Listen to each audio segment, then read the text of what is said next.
வணக்கம் நேயர்களே! இது 50 நாள் கடித சவால்ல நாள் 12. காலைல ஒரு 8 மணி அளவுல தான் ஏந்திச்சேன். இந்த பூனைய பார்த்தலாம் நான் வாழ்க்கையில பொறாமப்படுவேன்னு நினைக்கவே இல்ல. சரி அதெல்லாம் விடுதலுங்க. அரையாண்டு தேர்வுலாம் முடிஞ்சிருச்சு. இன்னிலேருந்து ஒரு 10, 15 நாளைக்கு லீவு தான். அதனால டெய்லி வீடியோலாம் வந்துரும். மறக்காம வந்து பார்த்துக்கோங்க.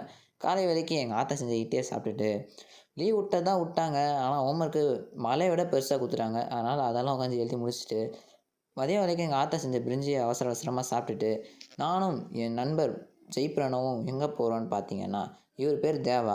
போற வழியில ஆந்தி வேல இவர பிக்கப் பண்ணிட்டு, இவன் எங்கேயோ இவன் கூட இவனுங்கள கூப்பிட்டானுங்கன்னு வந்த பாவத்துக்கு என்னலாம் பண்றானுங்க பாருங்க. எங்க வந்திருக்கோம்ன்னு பார்த்தீங்கன்னா, நம்ம சிவசக்தி தியேட்டருக்கு தான் வந்திருக்கோம். தனியாலாம் வரல. ஒரு பெரிய படையோட தான் வந்தேன். சரி எதுக்கு தியேட்டருக்கு எதுக்கு வருவாங்க? படம் பார்க்க தான். என் வாழ்க்கையிலேயே மொத தடவையா படம் போடுறதுக்கு முன்னாடி தான் இந்த இந்த வாட்டி தான் தியேட்டருக்கு போயிருக்கேன். ரொம்ப பெருமையா இருந்துச்சு. எந்த படம் பார்த்தீங்கன்னா, வேற என்ன அவதார் தான்.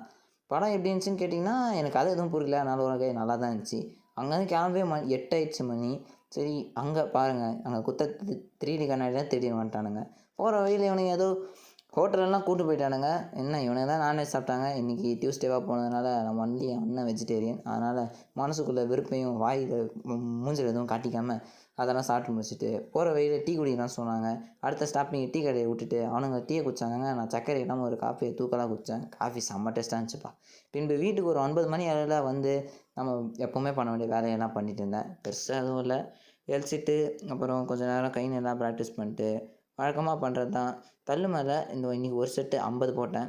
பின்பு 50 ஸ்குவாடு எல்லாத்தையும் போட்டு முடிச்சுட்டு, கீழ வந்து எங்க ஆத்தா இரவு வேளைக்கு தோசை தான் சுட்டாங்க. அத சாப்பிட்டுட்டு இரவு தூங்குறதுக்கு முன்னாடி பல்ல வலிக்க ஆரம்பிச்சுக்கிட்டேன்.